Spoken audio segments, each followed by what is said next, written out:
Ladies and gentlemen, welcome back to the Mic Check Podcast, Episode 2. Last year's episode, we covered Malcolm Gladwell's revisionist history. This time around, we have a guest for the first time in Mic Check Podcast history, which is quite brief. It is my dad.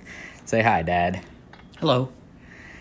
And today we're going to be discussing Alicia Harris's play, What to Send Up When It Goes Down.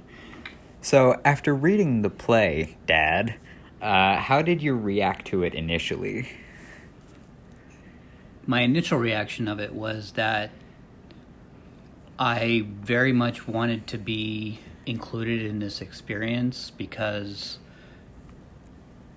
I have just kind of an ongoing desire to be included in whatever process is happening.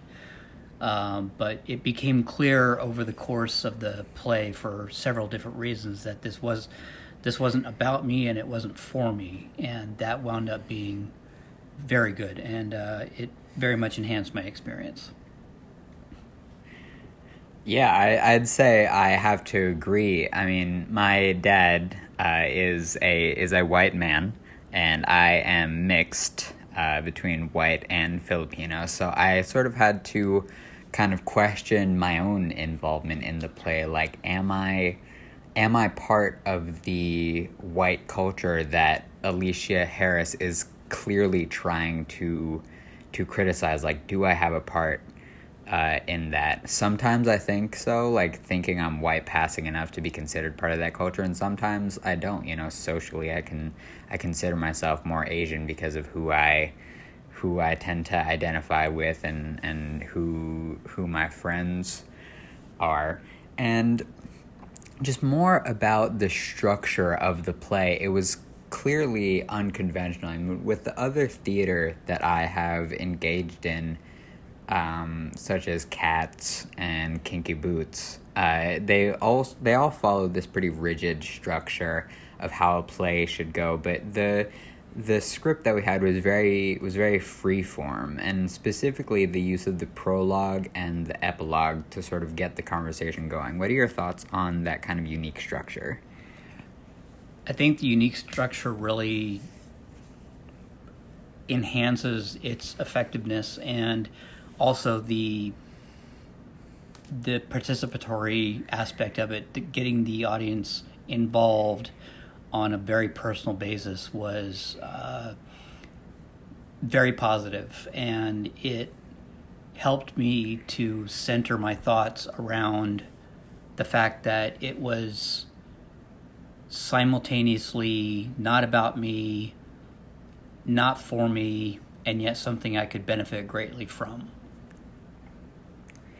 Yeah, I'd say I have to agree on that as well. I think that because this play is trying to cover so much in such a short amount of time, sort of using that unique structure to its advantage, like this kind of message can only be communicated in that kind of unorthodox way. I think had the play been a little bit more conventional in terms of the theater orthodoxy, it might not have been as powerful. And before getting into the play, we want to get into the epilogue a little bit. Do you think that the separation of the groups between African American and non-African American people, although it was meant to create safe spaces for conversations, do you think that it could possibly get in the way of positive discussions that are diverse? I think if you had started with the epilogue, it might have had that effect, but by the time the epilogue happened in the play, I was very accustomed to the format, and I was very aware of the need to structure it that way. And in fact, I was very much an advocate at that point for separating people by race, which is something that I never thought I would. I never would have imagined I would think that or say that, but it very much contributed to the effectiveness of the play because of the idea of being excluded from a process that wasn't about me. It reinforced the idea that there's a wealth of experience out there in America of which I am completely unaware and I have no experience with. And that was a very eye-opening moment for me. Yeah, very, very insightful perspective.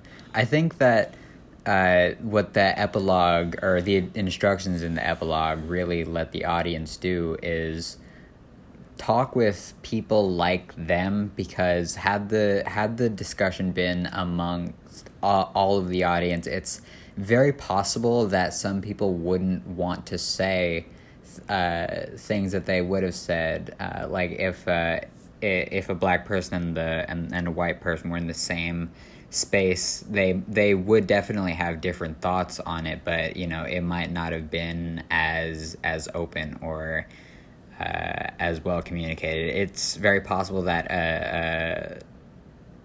that kind of discussion would have gone sour very quick and actually be the opposite of Alicia Harris's goals. Possibly, but I got to tell you, I was very impressed with the need, or rather the functionality of the epilogue, which was to underline the fact that within the black community, this is not history. This is not something that is abstract at all. It's a part of daily black experience, and that I'm also coming to understand the futility of color blindness in that regard. I was very much raised on the idea that being blind to color was necessary for producing equality, and I was taught that was a very positive characteristic, and I've come to understand since that that's not in fact true. Yeah, I'd have to say let's say, abolition of the idea of colorblindness is, all in all, a very positive thing, because color is not meant to be punished, it's meant to be celebrated. So by establishing color blindness, you don't have an opportunity to do either of those. To say color blindness is almost a way of erasing some culture, because skin color is very, very important to a lot of cultures. It seems to be more of like a short-term solution to be colorblind towards people in the midst of the social justice movement and the opposing movement. Well, let me clarify a little bit too. My understanding of colorblindness arises out of Martin Luther King's "I Have a Dream" speech, in which he said, I dream of there being a day when my children are judged not by the color of their skin, but by the content of their character.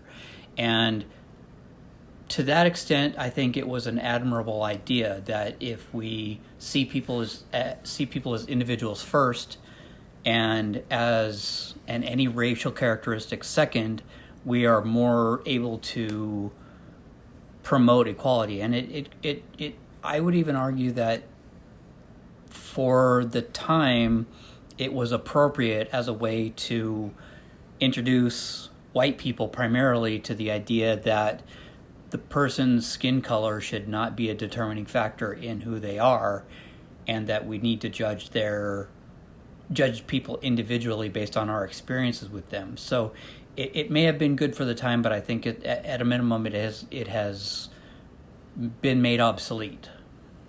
Yeah, and the way I like to look at it is very similarly to food, and why people try to make food look good is the whole idea that you eat with your eyes first. Huh. So it's very opportunistic to believe that we judge everyone solely on the content of their character, but before you actually meet them, you immediately know the color of their skin. Like, before you know what a dish tastes like, you know what it looks like. So since I cook a lot, I tend to see a lot of parallels between cooking and life in general. And sometimes it feels like I'm grasping at straws. Sometimes it feels like I'm, really being a philosopher. So when we were bouncing ideas off of each other about this podcast, you had mentioned that you found yourself initially defensive during the prologue to mourn the loss of a black life to police at the hands of police. Can you elaborate on that a little bit more? Yeah, I was kind of surprised at myself because initially when I started reading the play and I learned that the topic was black lives being ended at the hands of law enforcement officers, I bristled and instinctively went into a defensive sort of mode where I started thinking in terms of how they were not focusing at all on what were the circumstances of the death, what were the crimes being committed, alleged crimes, and what got the situation to the point where a black life was taken. And I felt a little embarrassed at myself that I was so quick to leap to that defensive crouch, because ordinarily I like to consider myself to be intellectually open, but that as much as that may be true, that I do fall into my own habits sometimes.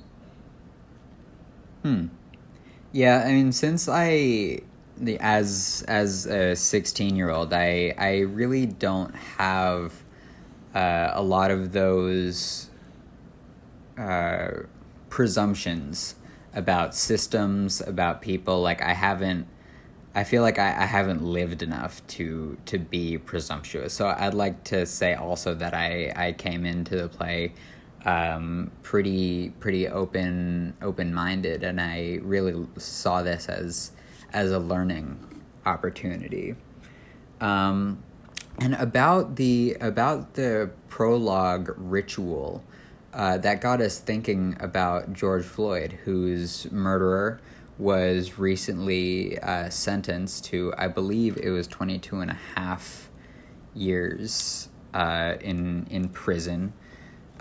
So although he probably would have been included in that ritual, it might have been different considering how impactful his murder was. I mean, people across America and across the world have been angry about police brutality for a very long time now. I mean, in my life, I remember the death of Eric Garner, who also died at the hands of police because he was being asphyxiated. So, but it seems like Floyd's murder was really the catalyst to a lot of this social change, such as Breonna's law about no-knock warrants. So it's possible that that event could have changed this play a little bit had it been written now as opposed to just a few years ago, because it seems like in that very short few years a lot of change has happened. There has been a lot of change, and as tragic as that loss of life is, and as horrific as the consequences, the murder of George Floyd and the play wind up being mutually reinforcing, in my opinion, because as the author points out, black people are always in between it having gone down or it's about to go down. And George Floyd his murder can be added to the list of dates and names that are given along in the play, so such that event very much becomes a part of the events. And yet, I think that George Floyd also represents a turning point in that more people of more ethnicities across more socioeconomic representation got involved in protest than at any other time, such that perhaps in the future maybe less will be going down. Yeah, I like to think of the tension leading up to Floyd's murder and the and the building tension in the play, how the use of different weapons, like it started with a bow and arrow and then led up to a bazooka, and at the very end during the chanting they were talking about how eventually they're going to drop a nuke. And it's almost like Floyd's murder was that nuke, that the tension was building up for so long until activists and black people like eventually got tired of it and then dropped the nuke and really made that change happen. I'm old enough to remember the Rodney King riots in LA, and the situation with George Floyd felt much different because as effective as those protests were and as large scale as those riots were, they were still relatively localized and did not receive as much exposure as George Floyd because primarily the internet. And I like to think that perhaps the events surrounding George Floyd's death were a much more effective symbol of what black people experience and why black people feel like they're always in between it going down or it having gone down. Yeah, and the Rodney King riots, I've seen the footage that is available to me. The most I think we ever got were just some overhead helicopter shots that were just displayed on news networks, and then it was the next day already. But I think with the use of social media, like people in France were mourning the loss of George Floyd and holding up black fists, calling for change. So now getting into the actual play, it very early on in the play we have the scene of Miss, the white woman, sitting on the back of a black man who went by the name of Man. And then she had talked about how she had seen Black Panther and seen Django Unchained and sort of engaged in pretty surface level, mind you, black media, and she believes that is enough to remove her from the institution of racism. So have you been in contact with those kinds of people? Because I'm very familiar with the stereotype. I actually haven't, and that was a very disturbing revelation in that my own experience of racism is extremely limited and has remained for the most part academic. Still, even after reading this play, it remains largely academic. And I very much am familiar with the trope of white people excusing themselves from any notion of racism by virtue of listening to Miles Davis or watching Django Unchained. Certainly, it's a device that is frequently cited as occurring among white people, but I confess I have not seen it. And I hope that's because I tend to spend time with more culturally, socially aware people, but I could be kidding myself. I hope to not meet people like that in the future when my generation looks a little bit more like my dad's. Because ironically, this play could be added to that list.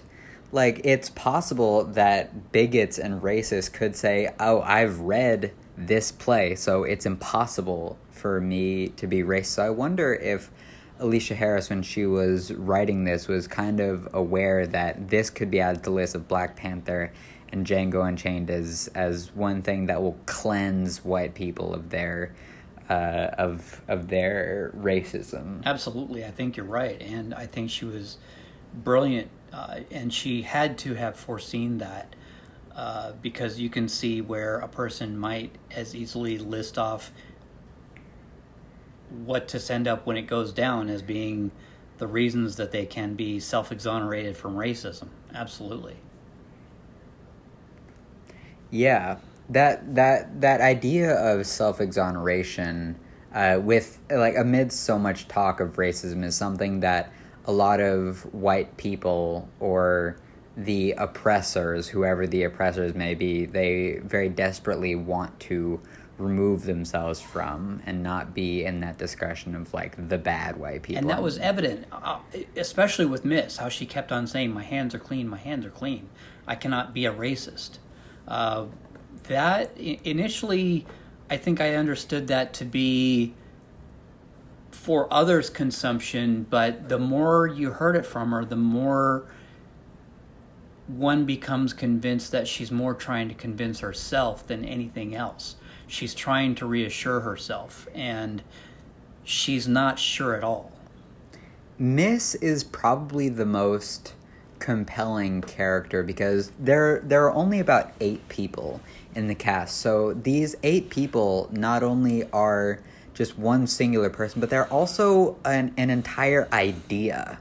Like how Seven represents Black rage against racism and how Miss represents white racism. So that scene when Seven is desperately attacking Miss, but she doesn't seem to be aware, must be how a lot of victims of racism feel, like sort of seeing it as like this unstoppable machine almost. If I remember correctly, it wasn't Seven who attacks her, it's Maid. Right. So Maid desperately attacks her, and she does that in each phase, and it isn't until the final one that Miss even feels it. Yeah, thank you for correcting me there. So there was a very strange juxtaposition going on when Miss was sitting on the back of man's sitting on the back of man and constantly repeating to herself that my hands are clean, I am educated, I am liberated. I've earned everything I have. And yeah, she tries to convince herself that she has earned everything they have. So that was definitely a depiction of white privilege, in my opinion. Like, white people kind of understanding that they are privileged, but not acknowledging the disadvantaged and disenfranchised minorities that led white privilege to be what it is. Like the popular moniker that white privilege is Black disadvantage. Yeah, it's a great point, and especially when you think about the fact that Miss was using man as furniture, and man felt as though he was compelled to do that, mostly to satisfy the ignorance of Miss. And man finds himself in a very, very precarious position, which I find interesting in that it's obvious that he's much more intelligent and much more thoughtful than Miss thinks he is, in that he has to affect a different way of speaking in order to get her to understand him. And yet, and he constantly talks about not wanting to be pushed to the margin, not wanting to disappear.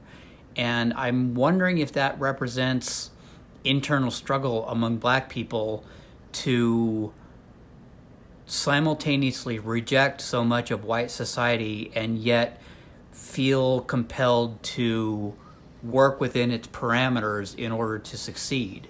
And I can hear some echoes of the black separationist movement in that there are some black people who don't want to depend on white society at all and just want to be able to completely break away from it.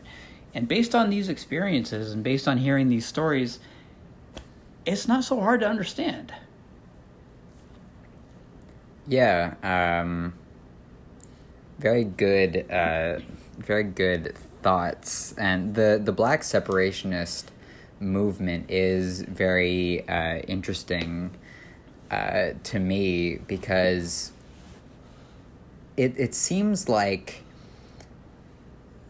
in the face of oppression, the oppressed group wants to completely like separate from their oppressors, sort of like for better or for worse, just kind of exist as their own society. So that trend throughout history of an exodus or a diaspora still very much holds true.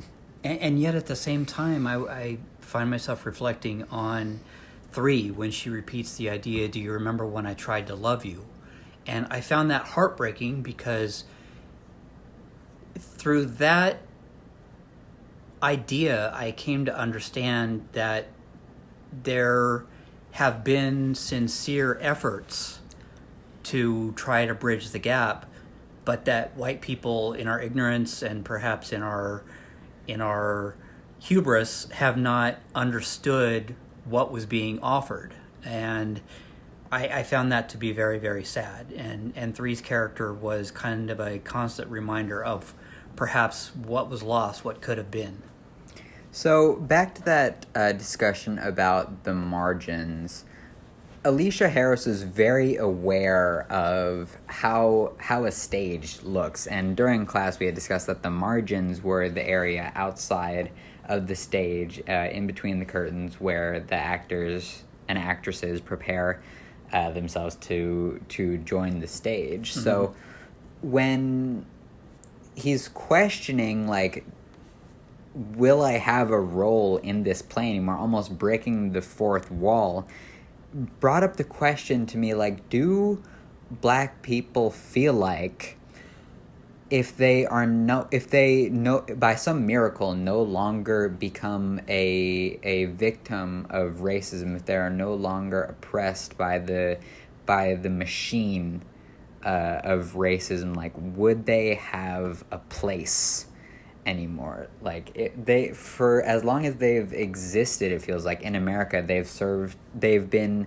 subservient or as a token. So can they exist in the same way white people have in America for so long? That's a great question. Can the black experience be understood except through the lens of oppression? And I wonder, and I hope that it's true, and particularly I try to understand, for example, the history of American music and understanding that all American music comes directly from the descendants of slaves.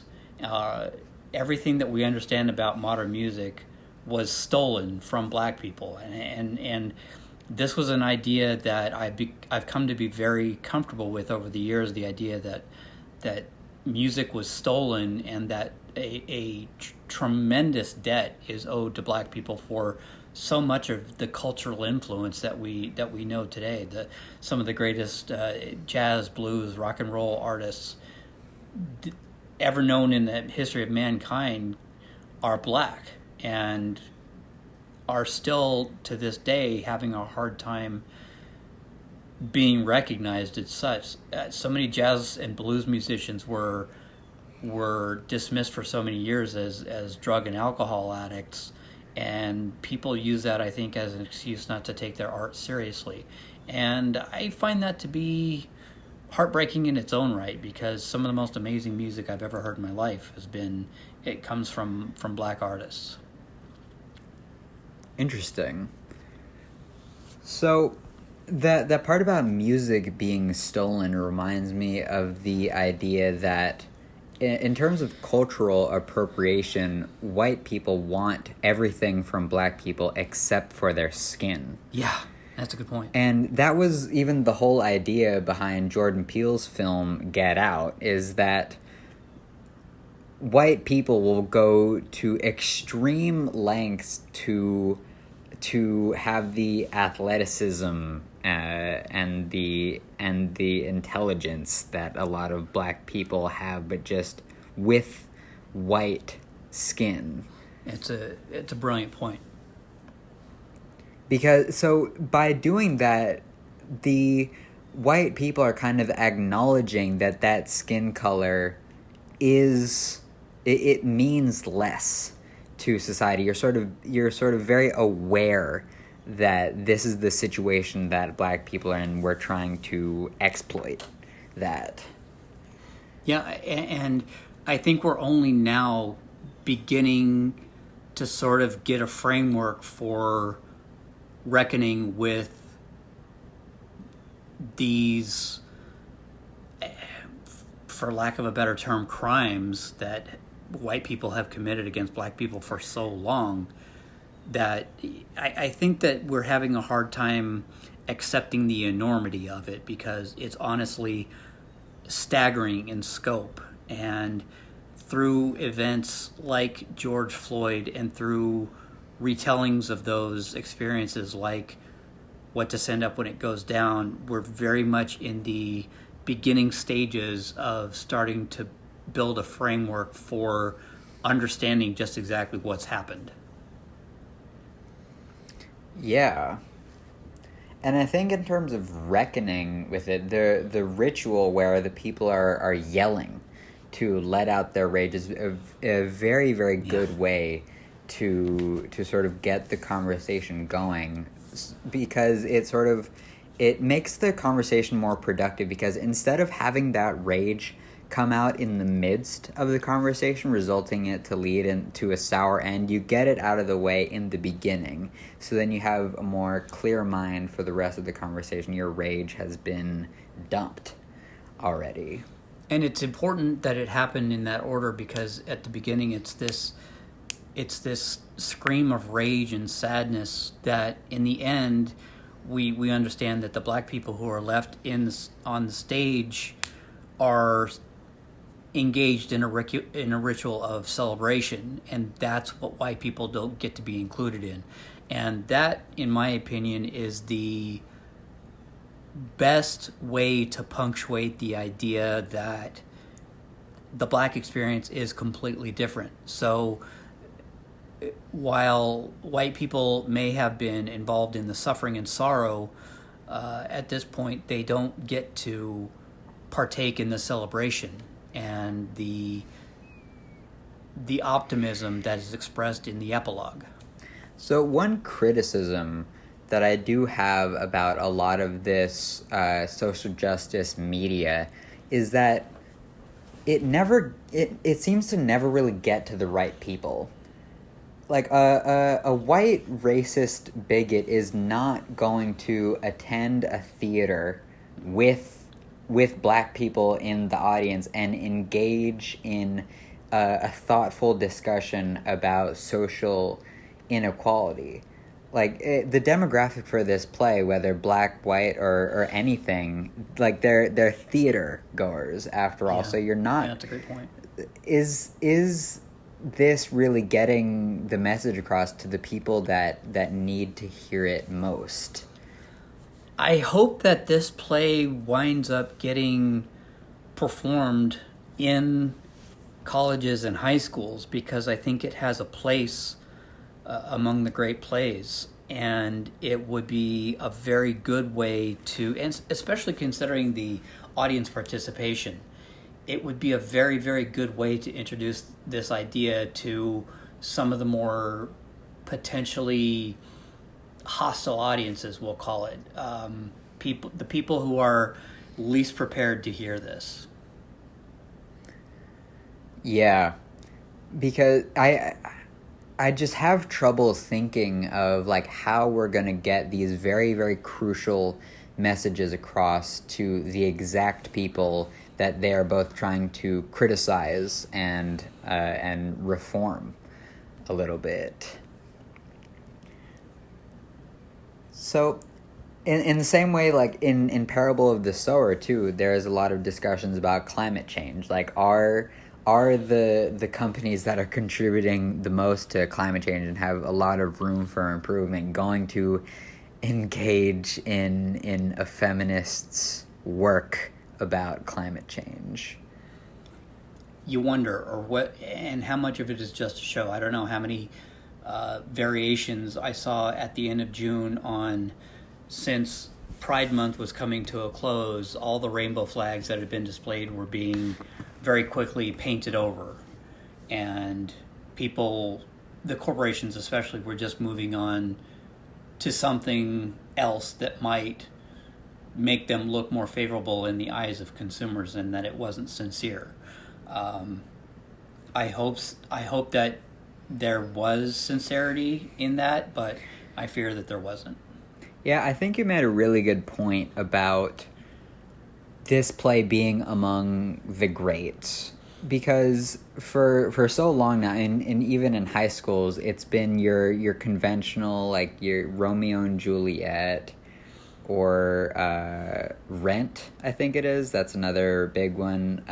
Peter Pan, just things like that. And even Peter Pan is a problematic film in and of itself, with the depiction of indigenous American people. So when can we sort of reframe what we consider a classic, and not what's been around for the longest, but what is the most relevant? To me, that's what a classic is. Not that it's 200 years old, but because of how readily applicable the ideas are. It very much has a timeless quality. I think so too, and she was very aware, Harris, when writing this play, that this ritual is going to be something that is performed multiple times, and why she just said, like, put the pronouns of the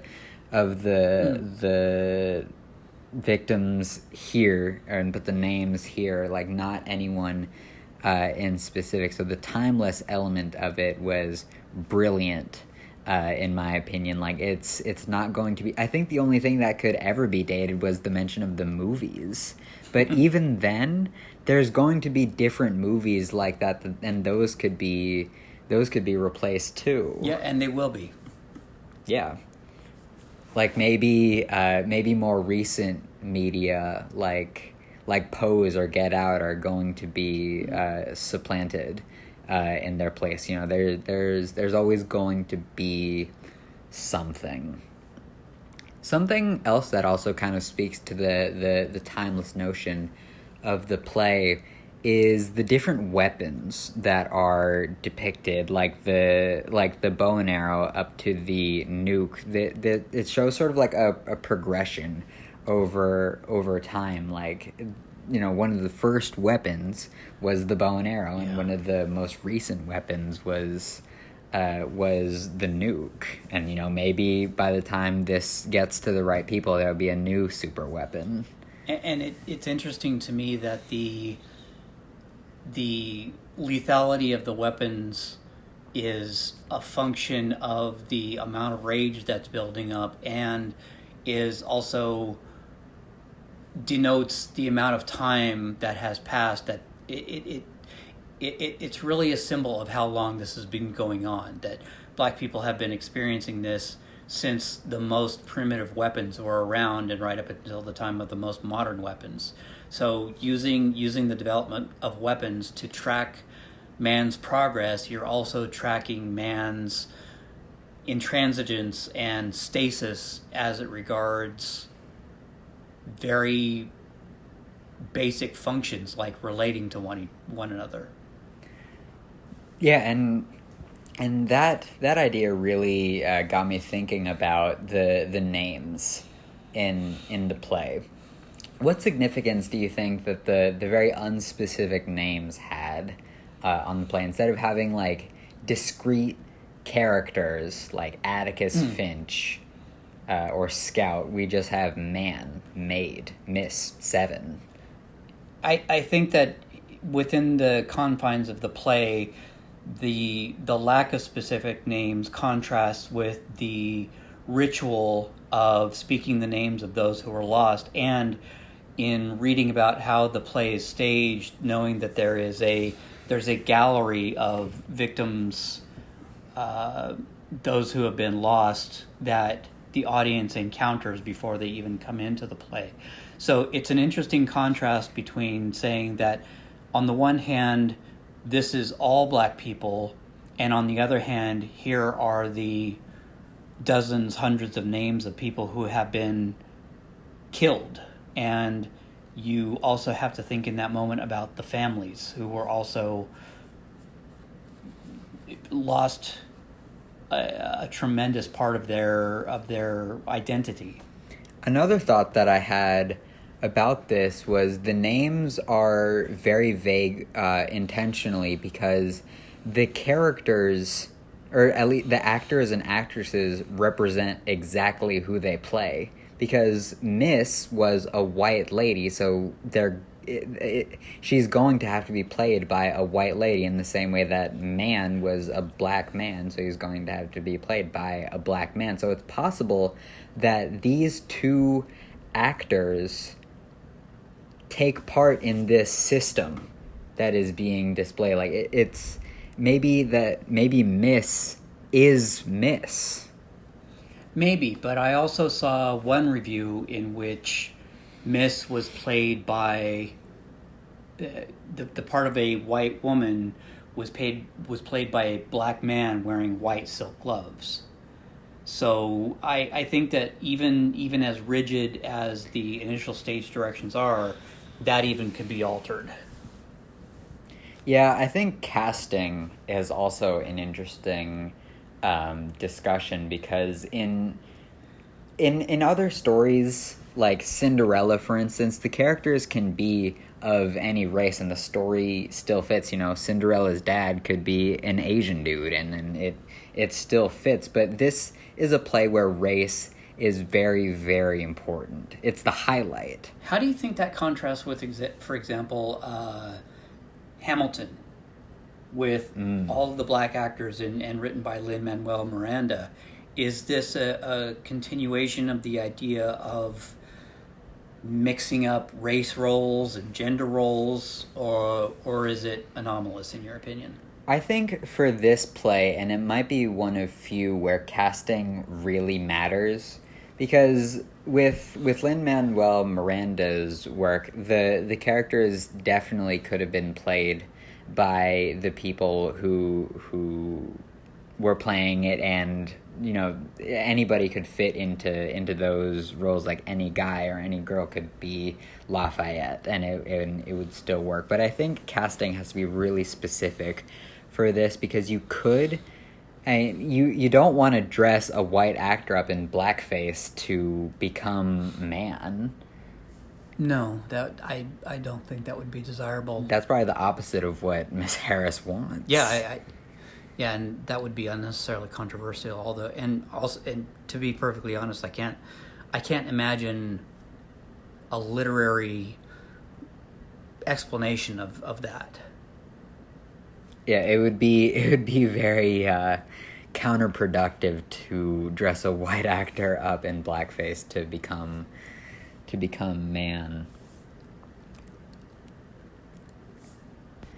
All right, it seems we're about wrapping up here. Are there any final thoughts that you have for the audience? I'm very glad I read this play.